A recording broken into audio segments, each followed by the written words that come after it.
Hi, everyone. I'm Dr. Reed Berger. Welcome this evening to my obesity lecture. So what I'm going to do is I'm going to share my screen and I'm going to go over all of my PowerPoints. This year, I'm actually going over medications and surgery. So that is definitely going to be quite a long lecture. So what I'm going to do with the slides is the slides have a lot of information on them. And I'm basically just going to go over like the highlighted points, and then that way you have the slides for reference. And you can always send me an email with any questions at all, anytime. And again, I apologize for not being able to be there in person, but hope you enjoy. Let me just work on sharing my screen. 1 second, share screen. Okay, and then we're going to go to the lecture.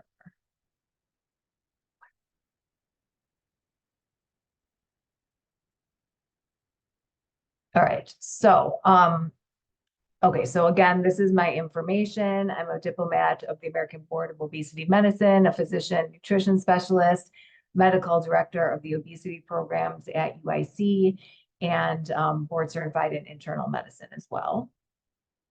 So the lecture objectives, we're just going to do an overview of pharmacology, pharmacotherapy, and then bariatric surgery.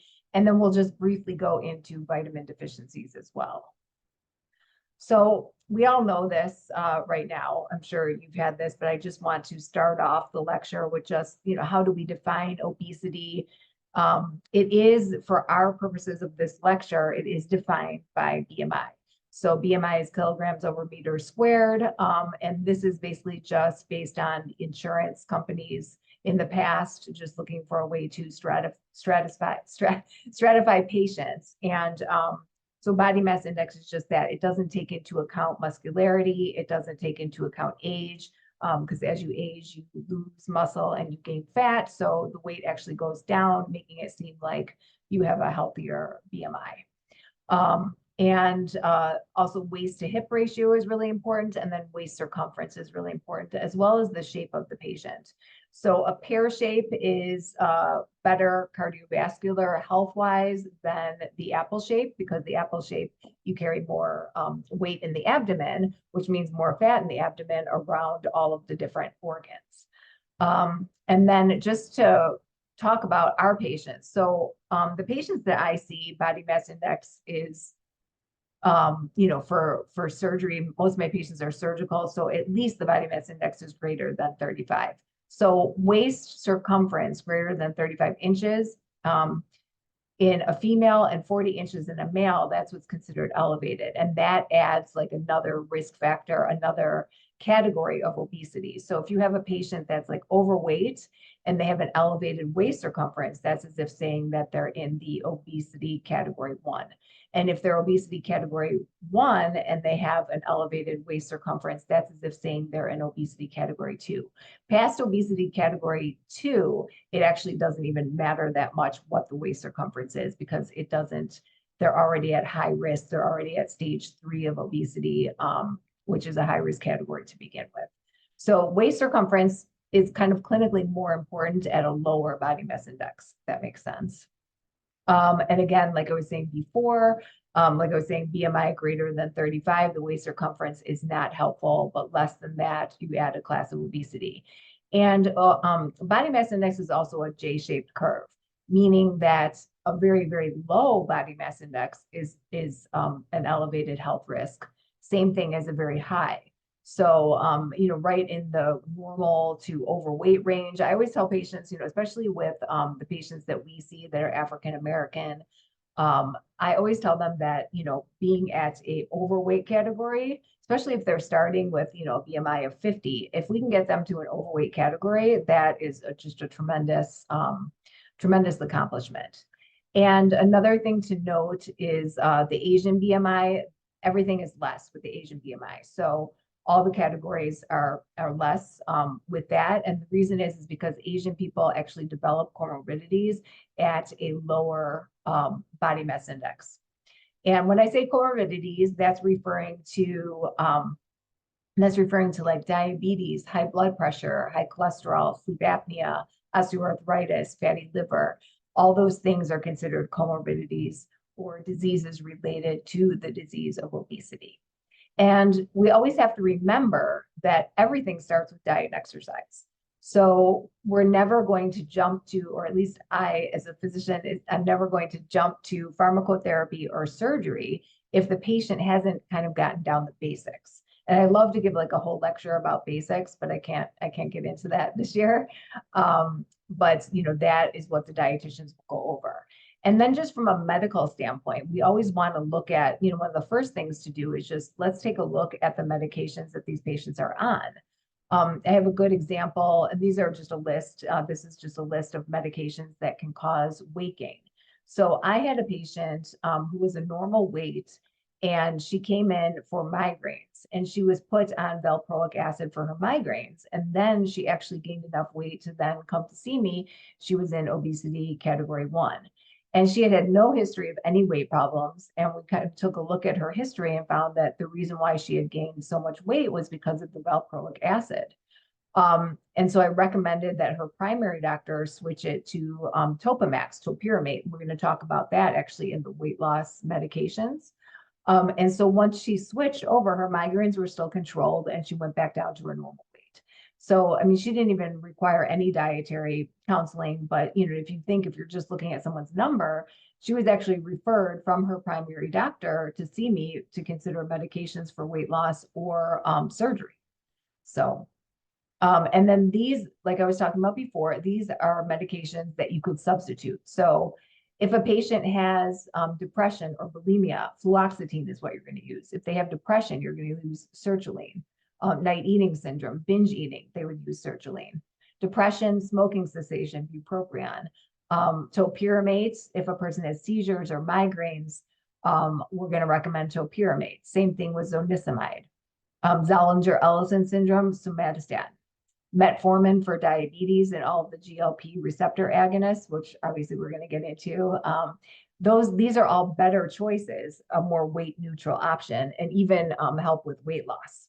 So these are what we would prefer to use other than medications that can cause weight gain.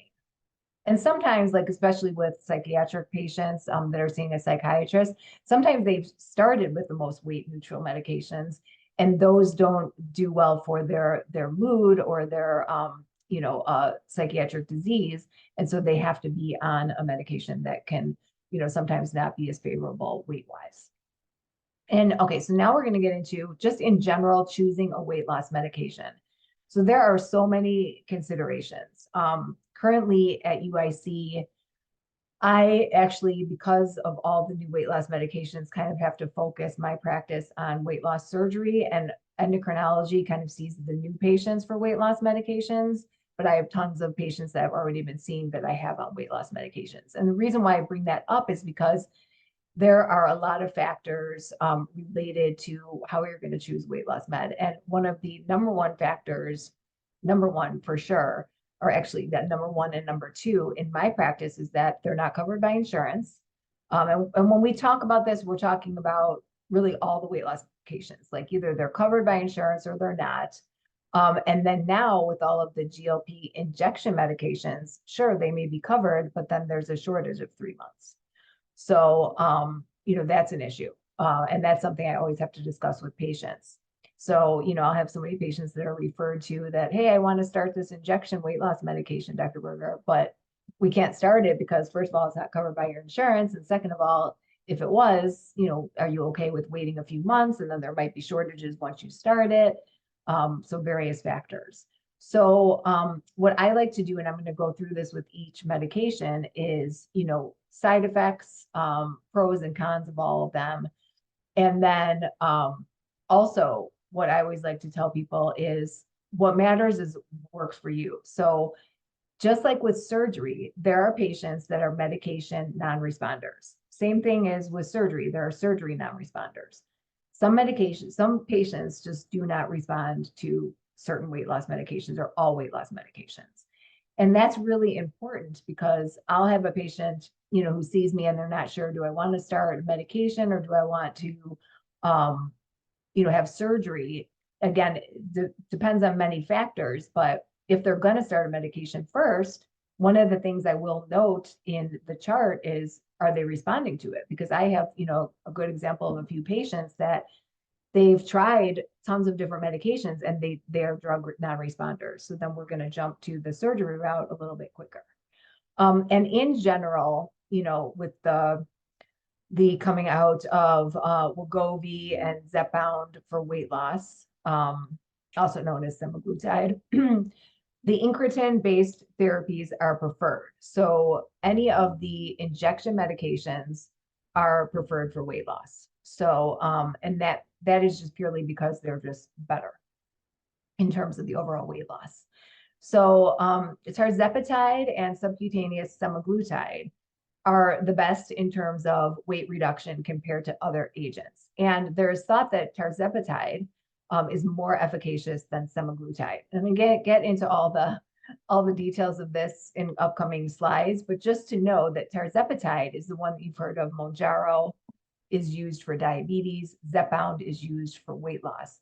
And the tirzepatide, the reason why it works better is because it's a dual agonist. So it's a GIP and GLP agonist. So you'll start to see with weight loss medications, if you have a single agonist weight loss medication or a single medication, that's always less effective than a combination medication. And the reason for this is because, as we know, the body has all these different pathways, hormonal pathways in the brain, in the gut, that can, you know, cause a patient to, or cause any human to just maintain their weight and favor weight gain. So the body will kind of do anything to still, you know, favor weight gain. So if one part of the medication is working to weight loss, then you've got another part that can kind of counteract the part of the body that's fighting that. And so just in general, the GLP agonists are the best. And we're going to go through all the details of this, but I thought this was just a really helpful slide in terms of just starting to see like what kind of weight loss, the classes, the mechanism, how often you take them, the doses, the starting dose, and then the treatment dose, and we'll go over that too, and then side effects, and just in general, the cost. And as you can see, the injectables cost more than the other medications, and the cheapest one is phentermine. So preferred medications, as I had mentioned before, the ones that are dual agonists and are injectables, so the GIP, GLP agonists are the best. And they're just even better than just the GLP agonists for achieving weight loss. So this is comparing all of the injectable medications. So things to remember in this slide would be, and there's a few things I'm going to bring up. Ozempic is used for diabetes. Okay, it's not used for weight loss. People will come to me all the time, and of course you hear it in the news all the time. Can I have Ozempic for weight loss? And I'll immediately say, no, you cannot. You know, this is a diabetes med. You can't have Ozempic for weight loss. But as you'll see in the parentheses, Ozempic, Rybelsus, and Wegovy, those are the same medication. They're just different doses and approved for different reasons. So Ozempic is an injection that's used for diabetes, but it's at a lower dose than, or goes up to a lower dose. They both start at the same doses, but it goes up to a lower dose than Wegovy. Same medication. So if a patient wants Ozempic, I'm going to say, okay, let's do Wegovy. And the reason for that is because Wegovy is just approved for weight loss, and we can go to a higher dose on Wegovy, which will help with the weight loss. Both are injections. Rybelsus is only used for diabetes, and it's a pill. And then we have Trulicity, which is just diabetes. We have Victoza, which is liraglutide, and Saxenda, both liraglutide, same kind of thing, but Victoza is used for type 2 diabetes, and Saxenda is used for weight loss. Okay. And again, same kind of thing. Victoza just goes up to 1.8 milligrams. Saxenda goes up to 3 milligrams. Both are daily, and they actually don't work as well as the weekly injectables in terms of weight loss. And then we have Byetta, which is like at the start of all of the injectables, long time ago, and that is used for type 2 diabetes. And that used to be that you had to take it twice daily. And then they came out with an extended release Byetta, exenatide, and that's used once weekly, but again, just for diabetes. And then we have Mounjaro. Mounjaro is tirzepatide, and that's once weekly. It's the most effective because it's a GLP and GIP agonist, and that one is used for type 2 diabetes. Since this slide, what has come out is, again, tirzepatide, same medication, actual same dosing. So you start at the same dose, you go up to the same dose, but it's called Zepbound, and that one is approved for weight loss. So same exact medication in that case, and that's once weekly. I think I kind of talked about this. Okay. And just to show here that, again, semaglutide, the tirzepatide is not on this slide, but just to show that semaglutide, again, Ozempic or Wegovy, that is superior to all the others for weight loss. And GLP receptor agonists, so all of the injectables that I'm going to talk about and all the injectables for weight loss in general currently are GLP receptor agonists. And the great thing about them is that they have positive effects on cardiovascular outcomes. They also decrease weight, they decrease A1C and glucose, they decrease blood pressure. And the side effects, the main side effects are GI. So because GLP, you slow gastric emptying, the main thing is going to be GI side effects, just some nausea at the beginning, like when increasing a dose, local site reactions at the injection site. Those, in my experience, have always gotten better. And then, the possibility of having pancreatitis. And we're going to talk more about the contraindications coming up. And this is just a great slide just to show all the places that GLP works. And, there's some thought now that there's neuroprotection for the brain. So many beneficial things that we're going to see in the future with the GLP agonists.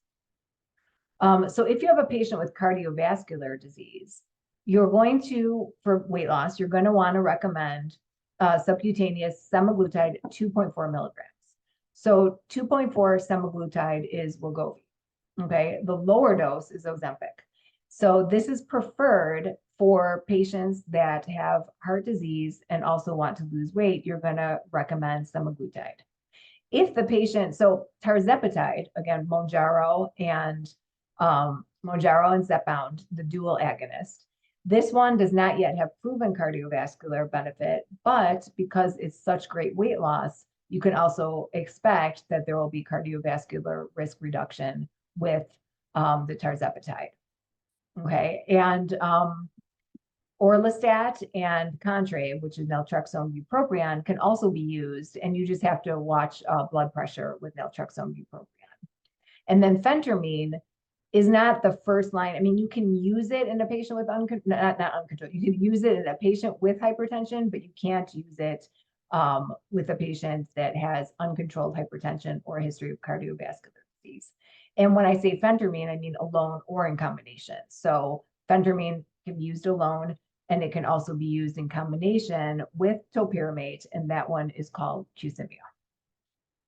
So patients without cardiovascular disease or uncontrolled hypertension, these patients, we're going to recommend the phentermine topiramate combination, okay? And it's the most effective medication, again, outside of the incretin-based medications. And then naltrexone bupropion, also known as Contrave, can also be used for long-term use, and phentermine for short-term use. Phentermine has been around since 1950, so there are really no, it's generic now, so there really aren't any studies on long-term use. I mean, there are some studies, but not many for long-term use of phentermine, but I do use it long-term a lot in my patients because it's the cheapest one. And it actually, if the benefits outweigh the risks and the patients are doing really well on it, then their blood pressure, heart rate, everything goes down. So you can use phentermine long-term, it just has to be in the right patient. And then again, as we had talked about before, individuals with migraine headaches might prefer something like that has topiramate in it because topiramate is effective for migraine prophylaxis. And then you might choose naltrexone bupropion, also known as Contrave, in a patient who smokes because bupropion is used for smoking cessation or untreated depression, because again, bupropion is used for depression. And it can also benefit patients with comorbid alcohol use disorder because naltrexone is used for treating alcohol use. So those are some additional benefits of maybe why to choose a certain medication over another. Okay, so semaglutide, again, when we talk about weight loss, we're saying semaglutide. And semaglutide goes up to the maximum dose of 2.4 milligrams weekly. Okay, so that's what they want you to get up to. And patients, if they're unable, something that's kind of important is if patients are unable to tolerate higher doses because of like GI side effects, they can go to a lower dose and maintain at that lower dose. They don't have to go up to the 2.4 as long as they're losing greater than 5% of their weight loss and maintaining that. Okay. And it's the only injectable form. Wegovy is approved for obesity. So Ozempic and Rybelsus are not. And this one is taken, it's taken as we can see here, Ozempic goes up to 2 milligrams, whereas Wegovy goes up to 2.4 milligrams. So again, that's the difference between the two. And you start off at 0.25 weekly for 4 weeks, and then every 4 weeks you increase the dose from 0.5 to 1 to 1.7 to 2.4. And again, you can increase it monthly as tolerated. I do have patients that are doing really well on lower doses, so then we kind of wait to increase it. And then, as I had mentioned before, there are positive beneficial cardiovascular outcomes. So even if a patient doesn't have obesity, this is doesn't have diabetes, this is the preferred weight loss med. And same thing with heart failure with preserved ejection fraction. So liraglutide, Saxenda, same thing. Liraglutide at the lower dose, 1.8, is used for diabetes. That's called Victoza. And liraglutide at the maximum dose of 3 milligrams is used for weight loss, and that's Saxenda. Same kind of thing, except it's a daily dosing. Okay, so it's recommended to rotate abdomen, thigh, or upper arm, is subcutaneous, and it's a daily dose. And same thing, if they can't get to the highest dose, get to the highest dose for which they can tolerate it and continue to lose weight. Tirzepatide, Zepbound. Tirzepatide, Zepbound, and Mounjaro. So Zepbound used for weight loss, diabetes, Mounjaro, they are the same doses, same medication, just a different name. But if you're going to prescribe it for weight loss, you should prescribe Zepbound. And again, it's once weekly and it's increased as tolerated. I have a lot of patients that are doing really well on 12.5. Sorry, that's a 12.5 instead of a 12,5. And they just increase it as tolerated. And so far, this has been the best weight loss med that I've seen in my lifetime, except for Fen-Phen. So we all know how that ended, but tirzepatide is definitely the best, and that's because of the dual acting mechanism. Adverse side effects of both these, all these medications, the GLPs and the GIPs, all of the injection medications. The most frequent adverse effects are nausea, vomiting, and then I have patients that have diarrhea, I have patients that have constipation, and that's supposed to increase heart rate, but diarrhea, constipation, those vary. But the main side effect that I see is just nausea when they start to increase their dose with the dose escalation. And then as then later on in the month, they don't notice it. And then when we increase the dose again, they notice it. So, and it is recommended at this time, it's recommended that before any kind of elective surgery requiring anesthesia, that these medications are held 7 days prior because of the delayed gastric emptying and slowing of the gastric emptying. So there's a thought that there could be aspiration or regurgitation during anesthesia. Contraindications, pregnancy, that's really a contraindication to all weight loss meds. History of pancreatitis, and then a family history of MEM thyroid cancer. And I always just ask, is there any family history of any kind of thyroid cancer, but it's particularly medullary thyroid cancer, or any kind of endocrine, the endocrine neoplasia, the MEN2, because that has the medullary thyroid cancer in it. Alternative agents.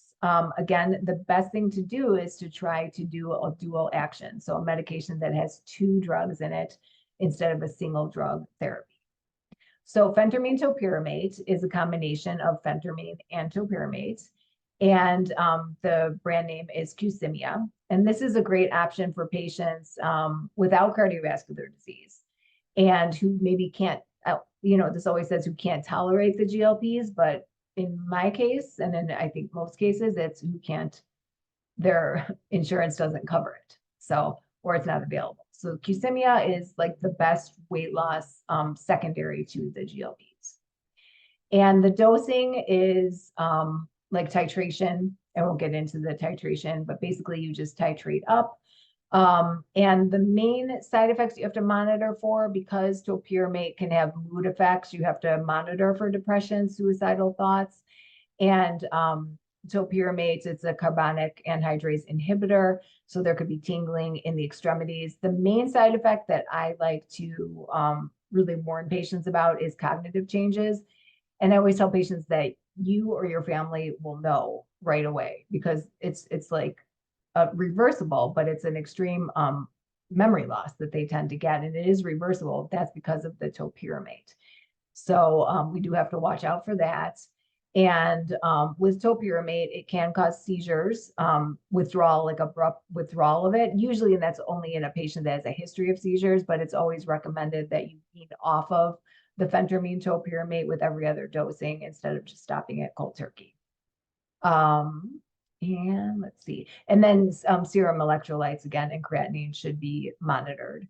And it topiramate does have teratogenic potential, so you do have to consult patients when taking this medication. I really consult all patients on any weight loss medications that they're taking. If they're trying to get pregnant, we just don't use them.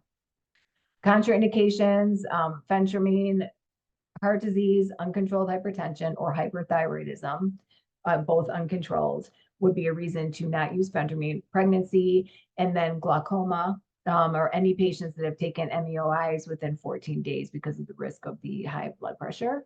And then topiramate can increase the risk of kidney stones. So again, need to watch out in patients that have a history of kidney stones. Naltrexone bupropion is Contrave. And we consider it second line just because it doesn't work as well as the GLP agonists or Qsymia. There's twice daily dosing. It hasn't been tested long-term for cardiovascular safety, but the nice thing is that both naltrexone and bupropion have been around for like over 20 years. And as we had talked about before, maybe we'll use it in someone that has a history of depression, needs smoking cessation, has a history of alcohol and opioid dependence. So it will help with those things. And then obviously you can't use it in a patient that is currently on opioids, or, if they're going to be on opioids, they have to be off of them, like if they're having surgery. And the dosing and monitoring. So it starts off again with a titration. You start off with 1 tablet once a day. And then the next week we go to 1 tablet in the morning, 2 tablets in the evening. Oh, no, sorry. 1 tablet in the morning, 1 tablet in the evening. And then the next week we go to 2 tablets in the morning and 1 in the evening. And then the final week we go 2 and 2. Same thing as before. I have a lot of patients that are just taking it once or twice daily and are doing great. And so I always say, because it is a very expensive medication, let's try, to be on the lowest dose, and until you need it, then we'll try and increase. So it does, it does make it a little bit more affordable for the patient when we're discussing it. And adverse effects, the main thing that I see would be not really nausea. And again, I spelled nausea wrong. I don't know how. Okay. I have to change these. Nausea, headache, constipation. The main ones that I see are headache, constipation, and dry mouth. And I do have patients that have insomnia for it, and I all with it. And I always tell patients that like the main thing, they're gonna know if they're not tolerating Contrave. It's kind of like people tolerate it or every single side effect they have. So so that's something that we have to just, I always tell patients that, like, let me know if anything feels weird to you when you're starting a medication, because just because it's not listed on the label as one of the most common side effects, if you have it, then, we need to look into it. And again, because of the antidepressant effect of it, we just have to make sure that there's no suicidal thoughts in the patients. So they need to monitor themselves for that. Contraindications, as I mentioned before, bupropion can lower the seizure threshold. So in a patient that has a history of seizure disorders or alcohol withdrawal seizures or bulimia, it's contraindicated. And then, of course, pregnancy, uncontrolled hypertension, chronic opioid use, severe kidney or hepatic dysfunction, and then use within 14 days of MEOIs. Orlistat, this was many years ago. Orlistat is the one that alters the fat digestion by increasing or by inhibiting the pancreatic enzymes. And so basically, whenever someone eats something that has fat in it, then they have diarrhea. So it's like, the antabuse, like what antabuse is, if a patient has a drink, same kind of thing. When the patient eats fat, they have immediate diarrhea. So the reason to be on this medication is more like a teaching mechanism. If you have a patient that loves high fat foods, then you can put them on this to really teach them a lesson. I mean, that's the best way that I can describe it, just because, they're either going to not take the medication because it's giving them side effects from all the fat that they're eating, or they're going to learn that, hey, this has hidden fat that I didn't know about because now I have diarrhea. So it's kind of like teaches the patient, but it's good if you have the kind of patient that really needs that in order to avoid high fat foods. But I have a lot of patients that are like, I had so many side effects from it that, I stopped taking it. Well, you had the side effects because it was actually working. So education is incredibly important with orlistat. And orlistat is also known as Xenical, and it's also called Ally, which is available over the counter at half the dose. So you can actually take Ally and double the dose, and that's the same as prescription orlistat or Xenical. Dosing 120 3 times a day, usually like right at a meal or an hour after the meal. And again, 60 milligrams is the over-the-counter version. And because if there's a lot of steatorrhea, a lot of fat malabsorption, you do have to monitor fat-soluble vitamins, A, D, E, and K. And it's advised, we advise patients to take multivitamins at night just to avoid any kind of interaction between the malabsorption and their vitamin. And the effects on cardiovascular risk factors, it is shown to decrease A1C, and then it can reduce blood pressure in individuals with hypertension, and it can also improve serum lipid levels. So in someone that's unexplained by weight loss alone. So in someone that has high lipids, Xenical can sometimes be helpful. And the adverse effects, like I talked about, it's truly something that needs to be discussed. So they will not have side effects if they're not eating fat. If they're eating fat, they will have immediate oily diarrhea. And so you have to warn a patient that sometimes if they're eating something that they're not sure has fat, they need to be close to, a bathroom, and they can't like be in a nice restaurant because it will be, a lot of times uncontrollable. And then, as we talked about with the fat soluble vitamins, those need to be monitored. And especially if a patient's on Coumadin or warfarin, because of the vitamin K, it needs to be monitored as well. And then monitor for kidney stones as well. Same thing with topiramate. Phentermine, the main thing with phentermine is it can't really be used in a patient that has a history of heart disease, uncontrolled hypertension, and uncontrolled hyperthyroidism, or, plus or minus the history of drug abuse. Phentermine is actually not addictive, but because, it's considered like in the class of amphetamines, it's best to avoid it. Again, no recent studies have been done on this, but it's best to avoid it in a patient that has a history of drug abuse. And main side effects that I see from phentermine are insomnia if they take it too late in the day. So sometimes we'll split up the dosing depending on when they're hungry, because, I wouldn't have a patient take it first thing in the morning if most of their hunger is at night, but then we also have to manage the fact that they could have problems sleeping. Nervousness, because it is, in that category, it can, make a patient kind of feel a little shaky. But again, I start at the lowest dose of 15 milligrams. I don't start at 30 milligrams, and I rarely increase to 30 milligrams. And most patients will tolerate it. Like maybe when they first started, they feel a little bit shaky, but they do accommodate to those side effects. And a lot of patients will be like, well, 15 is not working for me, so let's increase to 30. Well, the prescribing guidelines for phentermine, if 15 doesn't work, again, we're thinking drug responder, 30 is not going to work. Whereas 15 does work. And with a lot of these weight loss meds, like I talked about, phentermine is a single acting agent. So other parts of the body are now taking over and increasing hunger because phentermine can only do so much. In that case, if phentermine was working, then I would increase it. If phentermine 15 was working, then I would increase it to 30. And phentermine and Qsymia, because of the drug, they are controlled substances. Just to keep that in mind. And always with all these medications, you know, the main thing you want to give all the medications about 3 months to really see if everything is, you know, if they're losing weight, because a lot of the medications take a while to build up in the system, and a lot of the injection medications actually take a lot longer to build up into the system to create a therapeutic response. So in the first like 4 to 6 weeks, you're really just making sure that they're tolerating everything okay, and to see if they need to go up or stay at a dose, you know, at a particular dose.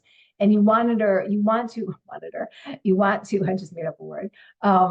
You want to monitor their weight about every 3 months. Okay. And the goal is that a patient loses 4 to 5% of their body weight after 12 weeks at the maximum tolerated dose. As I talked about before, the maximum tolerated dose could be different for everybody. So you can't say that, oh, you know, the highest dose of, you know, Wegovy is 2.4. We need to get you up to this dose. Well, if you're only tolerating a lesser dose, then that's what you're going to tolerate. But the thing is that I don't really go, I mean, the 4 to 5% after 12 weeks is more of an insurance coverage type thing. But if a patient is losing a good amount of weight every time I see them, then I consider the medication beneficial.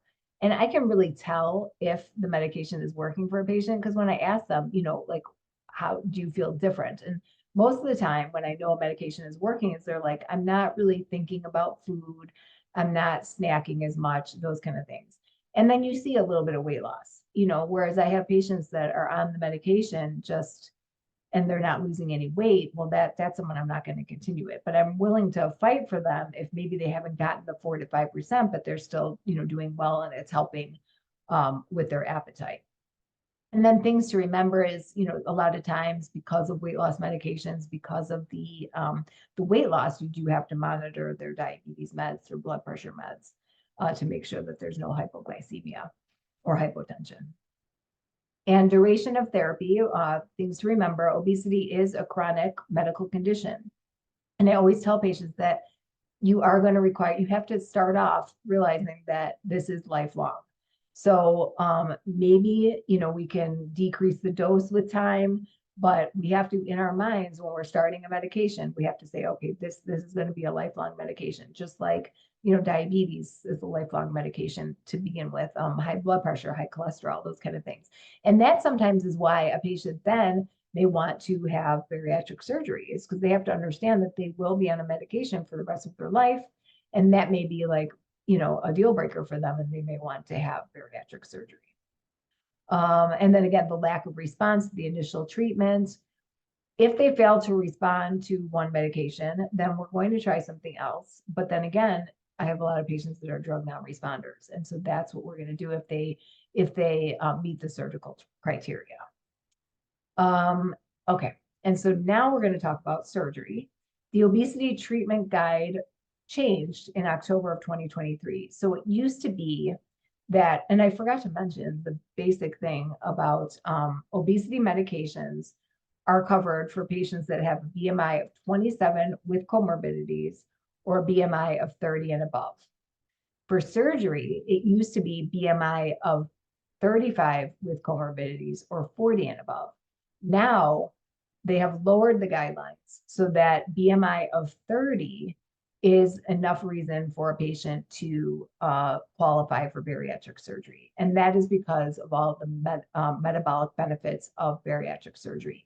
And I will mention that to a patient as well when they're trying to decide between medications and bariatric surgery, is that bariatric surgery does have a lot more metabolic benefit than weight loss medications in terms of comorbidity improvement with non-surgical methods. So, so this is something that's written, but hopefully soon more insurance companies will adopt this. And so again, class 1 weight loss surgery can be considered for class 1 obesity. And I always tell patients surgery is an excellent option. I'm always a big fan of it in the right patient because it's truly life-changing. And what we do at all my visits is, myself and the surgeon will help decide which option is best. This is a slide that I think really explains the effectiveness of the gut hormones. And so things to remember, the main things that you want to remember is that the gastric sleeve, the main mechanism of how gastric sleeve works is it decreases ghrelin, which is the hunger hormone.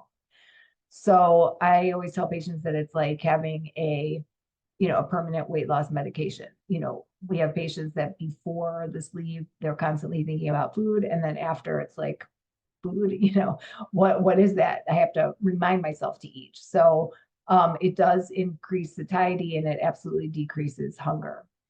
And then the main mechanism with gastric bypass is that it increases GLP. So again, that's why people with gastric bypass have resolution of their diabetes as soon as they leave the hospital versus because of the GLP effect, even if they haven't lost any weight yet. So they can get off their insulin. Very few patients will leave the hospital on insulin after having the gastric bypass, and that's purely due to the GLP effect. So blood sugars will get better automatically. And then just to note with the lap band, as you can see, that lap band is the same as dieting. With any kind of diet, when a patient loses weight, ghrelin actually increases because that, again, is our body's mechanism of we lose weight, now the body is going to be more hungry. So lap band does not have any metabolic benefit. It's actually the same as just dieting. So that's why lap band has really fallen out of favor recently because there's no change in the hormonal aspect of it. There are multiple factors to consider. They have to qualify for BMI. BMI also is a factor in which surgery to choose. Comorbidities, we'll talk about that in a second. There's also something called medically supervised weight loss, and that is dictated purely by insurance. So insurance will tell you the number of months that they have to see a physician like myself and a dietitian in order to qualify for surgery. An additional thing that we do at UI Health is not only does the patient have to fulfill the insurance requirements, but they also have to be approved. So if a patient isn't taking their vitamins and their comorbidities are not well controlled, I can't approve them from a medical standpoint. If they're not following the basic bariatric dietary principles, then the dietitian can't approve them for that standpoint. Okay, so that's important. Then they also require psychology. All the insurance companies require a psychology evaluation. Are we going to do it laparoscopically versus open? Like 100% of the surgeries are laparoscopic now, meaning done through the small incisions, like 4 to 5 small incisions versus one big, large incision. But if there is like a complication, something unexpected, sometimes the surgery will have to be done open. And that's why all these surgeries now, patients can basically leave the next day versus, prolonged hospital stay, prolonged recovery, and increased infection when patients have the open surgery. And then rapid versus the slow and steady weight loss. Usually the gastric bypass is a little bit more rapid and a little bit slower would be the sleeve. Reversibility, there is no reversibility really. The sleeve can be revised to the gastric bypass. The gastric bypass, if there are complications, can be reversed. And that's a whole other lecture of like revisions and that kind of thing. But really, none of them are reversible. Lap band was reversible, but we don't do that much now. Follow-up is about the same. Like, so for the first year, every 3 months, being monitored for, change in your medications and making sure they're taking their vitamins, any kind of problems, checking up with the dietitian. So for every 3 months for the first year, then every 6 months for the second year, and then if everything's stable, then yearly. Nutritional deficiencies, we'll talk about those. So for all bariatric surgery, the main contraindications is just if a patient is not complying with medical and dietary care. So if they're not complying with their medically supervised weight loss.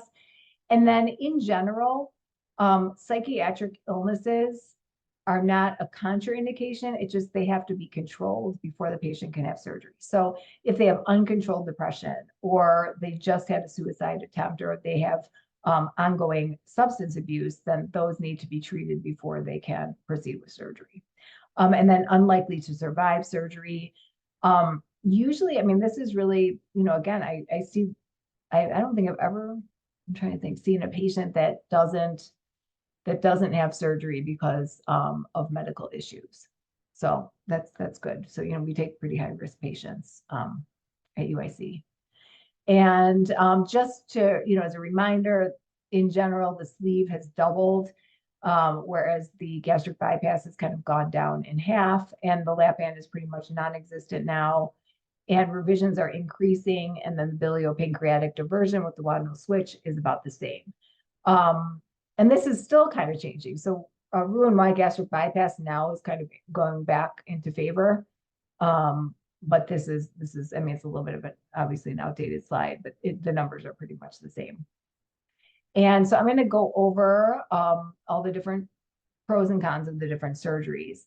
So the things to remember is the biliopancreatic diversion with the duodenal switch has the most weight loss, followed by the gastric bypass, followed by the sleeve, and then followed by the lap band. So I'm going to talk about lap band, even though it's really not used very often anymore. But the lap band is something that is placed endoscopically. And what is done is it's a deflated band is placed around the first part of the stomach. And then a port is placed and sutured right underneath subcutaneous, right underneath the skin. So at the very beginning, the band is deflated, and then in about 4 to 6 weeks, the band is then inflated with saline at every single lap band adjustment. And the patients basically have to go over lap band adjustments every 4 to 6 weeks until they have a comfortable amount of satiety. And that means that they can tolerate food and drink. They're not vomiting, up liquids, because that means it's too tight. So it's comfortable. So getting it the right place is kind of difficult, but adjustability is definitely one of the advantages. It's restrictive only. It's a very quick procedure. They don't even have to stay in the hospital, and it's reversible, so it can be removed. It's the shortest hospital stay. Most people are same day, if not overnight. And when malabsorption is contraindicated, so when malabsorption is contraindicated, that's when the lap band was recommended, but we didn't have the sleeve at that time.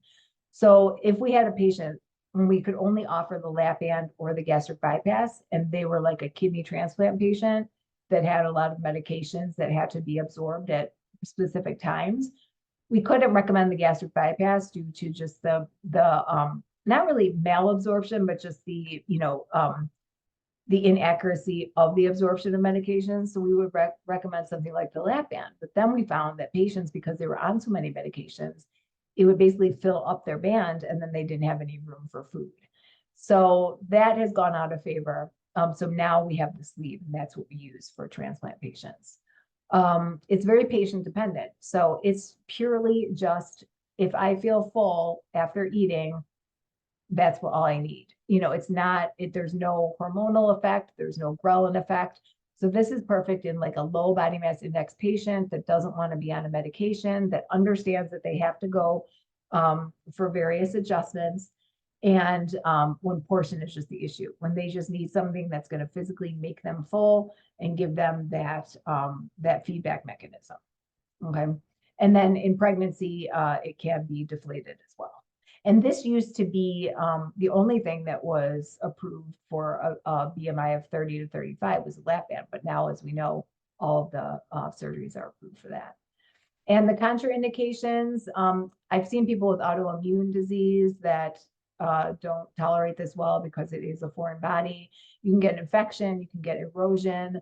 Most of these things happen like if they're taking anti-inflammatories or they're smokers. Adjustments can be a negative. So it's hard, and sometimes the insurance won't cover the adjustments. So here you have this band that's been placed, but then they can't get it adjusted.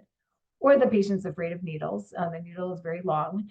And I've had patients that weren't informed they had the lap band, and then you're like, okay, you have to come in for an adjustment, and then they're freaking out because they're afraid of needles. So that's a problem. Any kind of like gastroparesis, heartburn, Barrett's is going to, increase the risk of like reflux and damage to the esophagus, because if they overeat with the band, there can be damage to the esophagus. And that also is kind of a whole long thing, but just, I love this slide here because it just shows that if they're not losing weight and they're hungry all the time, then they need a little bit of a fill. The perfect thing is someone that's not hungry, they have a nice weight loss, and they're feeling portion control. But a lot of patients can have too much fluid. And when we say poor food choices, we mean that it's so tight that they can't eat anything. So they'll be eating things that go down easily, like chocolate and ice cream. So just because the band is too tight doesn't mean that they're going to lose weight. A lot of times we have a band that's too tight and the patient will gain weight. So you can't always go by the patient history, knowing if the band needs to be tightened or loosened. So in that case, you do have to take an x-ray under fluoro to see if like the esophagus is enlarged. If the esophagus is enlarged, that means that the band is too tight and food is coming up and actually stretching the esophagus, which can cause damage to the esophagus long term. Okay, so the gastric bypass, this one has been around the longest, and this is actually my recommendation always for a patient, just because it's been around the longest, it has the most reliable weight loss and patient satisfaction. So this one is restriction and malabsorption. You would prefer this in a patient that has gastroparesis, heartburn, or Barrett's esophagus. And the reason for this is because, as you can see in the picture, the stomach is made smaller, and then that small stomach is rerouted to the jejunum. So the larger remnant stomach is bypassed, and so is the duodenum. And for that reason, there's less heartburn because we bypass a lot of the acid secretion. Okay. And I'll get to the negative in a second, but so there's less acid secretion. So that's why, and there's not a lot of pressure on the esophagus. Okay. Because there's a nice outlet flow, very easy outlet. So there's no pylorus. So the pylorus isn't slowing down the emptying of the food. So food is literally just being put in from the smaller stomach into the jejunum. So there's very low risk of any kind of heartburn.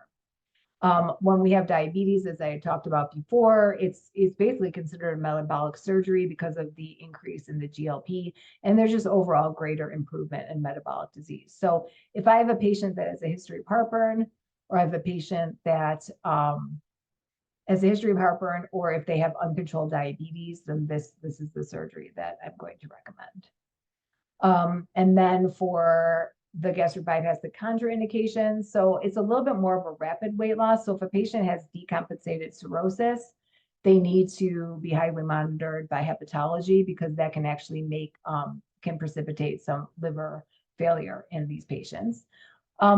The surgery and hospital stay, not really longer. I can't say not anymore, because they've made so much benefits with the technology, improvements, but healing on the inside is longer.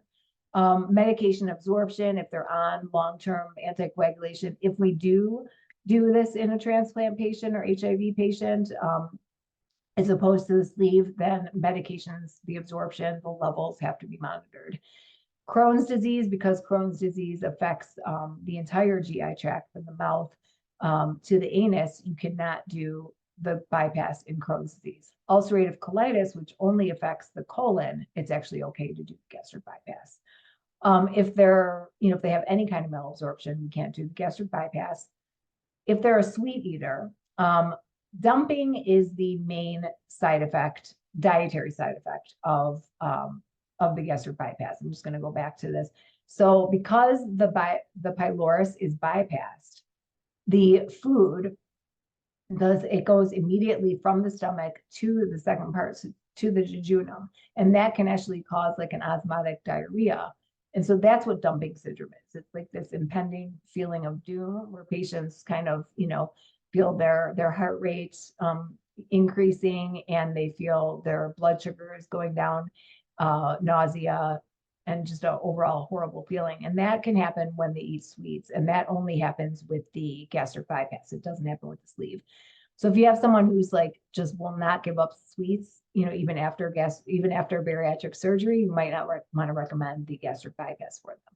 Or, they may be like, I want something that's going to make me feel horrible after eating sweets. So that's why I want the gastric bypass. This is really considered permanent. There are not many revisions available. And again, like in a high risk patient, we're going to recommend doing something like the sleeve, which is technically easier than the bypass in that kind of patient. And okay, so now we're getting to the sleeve. So with the sleeve, basically it's just the greater curvature of the stomach is removed.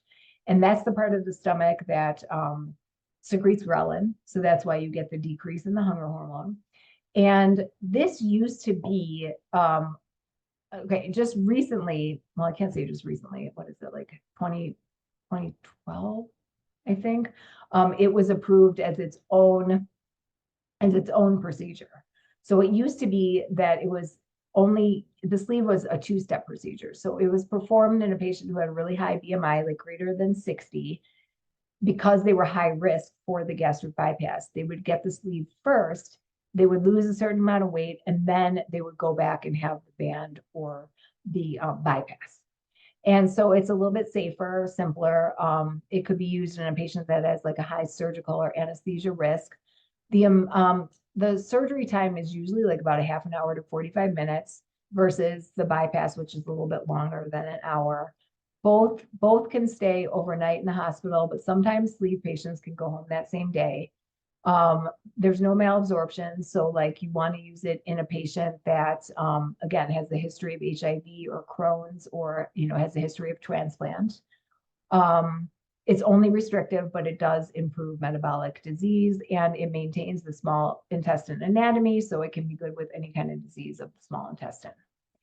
And the contraindications, I would say anything wrong with the esophagus, Barrett's, achalasia, GERD, those are the problems those are the contraindications with the sleeve.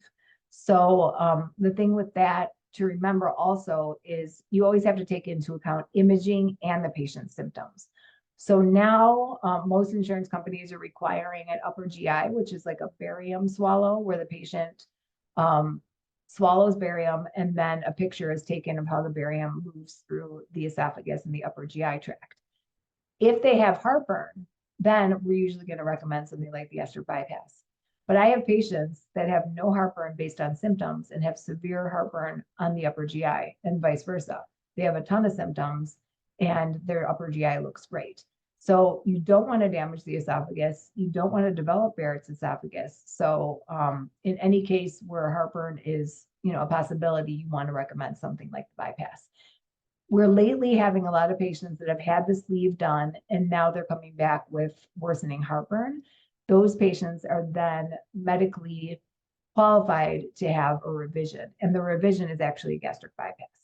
And when I say medically qualified, that doesn't mean that the bypass is being done because they have lack of weight loss. It's because they have a medical condition of worsening heartburn or Barrett's. The biliopancreatic diversion with duodenal switch. This one, basically the things to remember with this one is that there's an alimentary limb and there's a secretory limb. So alimentary limb means that's the part of the intestines where the food goes, and then the secretory limb is where all the secretions and pancreatic enzymes, all those enzymes go. And the two of them meet at the very end of the intestine, at the distal part of the ileum. So that's why there's so much malabsorption, because food, nutrients, everything doesn't get absorbed until the very end of the ileum. So basically what this is it's a sleeve with then alteration of the anatomy, but the pylorus is intact. So there's no risk of dumping. And this can be a revision to the sleeve. So you can do the sleeve and then, years later, it's really nice to do something like the biliopancreatic diversion. Greatest amount of weight loss, but then also can have malnutrition. So this has to be really in a great patient that really understands the fact that they need to take their vitamins religiously. It's also the most technically challenging. And revisional surgery, again, not going to go into this. If you want me back for another lecture, I'd be happy to do that, but that's a whole other thing. But this is just a great slide just to show like the native surgery and then what can be done, what it can be revised to. Vitamins are a whole other lecture, but in general, for vitamins, the things that are recommended, and this is for the bypass and the sleeve,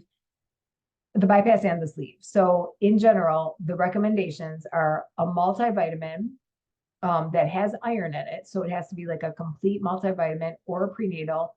The goal is two per day, but sometimes patients could only get in one. So that's fine. They cannot choose gummy, men's, or senior multivitamins because those, all three, don't have iron.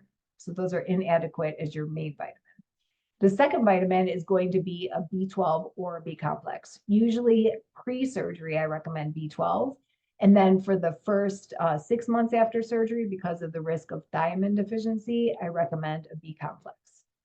And then vitamin D3. In our patients, 5,000 units is the basic recommendation because our patients, and 99.9% of our patients start off with vitamin deficiency, and almost all of them need 5,000 units a day in order to treat their vitamin deficiency.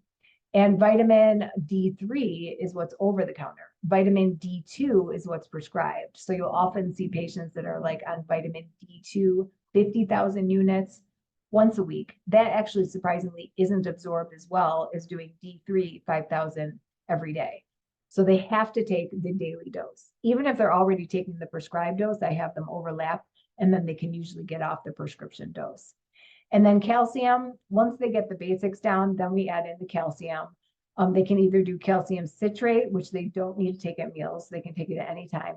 Or they can do something like calcium carbonate, which is like Tums, but those require acid to be absorbed. So they have to take those with meals. And then the only thing to remember, I always tell patients, take your multi, your B12 and your D all at the same time, and then take your calcium separately because the calcium and the iron interact with each other. And ideally, patients will get their vitamin levels checked the first 3 to 6 months after surgery, and then every 6 months for 1 year. And then after that, they have to get their labs done every year, lifelong, and they have to take their vitamins lifelong. So you can't just stop taking your vitamins because we have to remember with all of these surgeries that the anatomy has been altered. So no longer, do patients have to take vitamins? Does a regular patient have to take vitamins every day? No, but surgery patients do. And then this is just a really good slide of all the different places that the vitamins are absorbed in the GI tract, and then kind of the manifestations of the deficiencies and which happen the most frequently. And obviously the biliopancreatic diversion, that was something to mention. The biliopancreatic diversion, what's one they'll switch. The basic vitamin regimen for that is the multi, the B12 and the D. And then they also usually need like an A, D, E, and K fat soluble vitamin. And the only thing I wanted to bring up with vitamins, I used to have a slide with every single vitamin deficiency, but the main one that has really been a problem lately is vitamin B1 deficiency, thiamine deficiency. You've probably studied this, Wernicke-Korsakoff syndrome. And the thing to always remember, and the main thing to remember is any kind of vomiting after surgery, you have to give thiamine before you give glucose with any suspected deficiency. So I will tell patients that, and that's the reason why I have them do the B complex after surgery, is because if they have any kind of vomiting, they can develop thiamine deficiency very quickly. And if they go to the emergency room and the emergency room gives them glucose without giving them thiamine, that can really precipitate Wernicke-Korsakoff syndrome.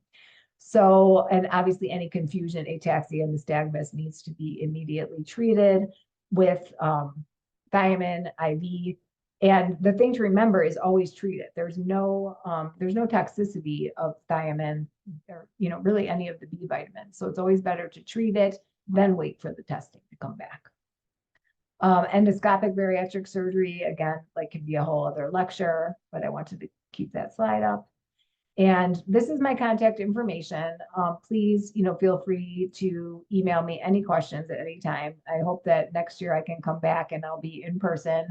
But this at least gives you the availability to kind of pause and, read through the slides when I'm lecturing, take notes. And then, after Wednesday, I guess you'll discuss it with Vanessa, and then you can send me any questions that you have, or send me any questions any sooner. So I love doing this. I'm actually like kind of losing my voice. Thank you so much. These are my dogs. They're bored. I think I've talked for like almost 2 hours. So have a good evening, and I will end there. Thank you so much.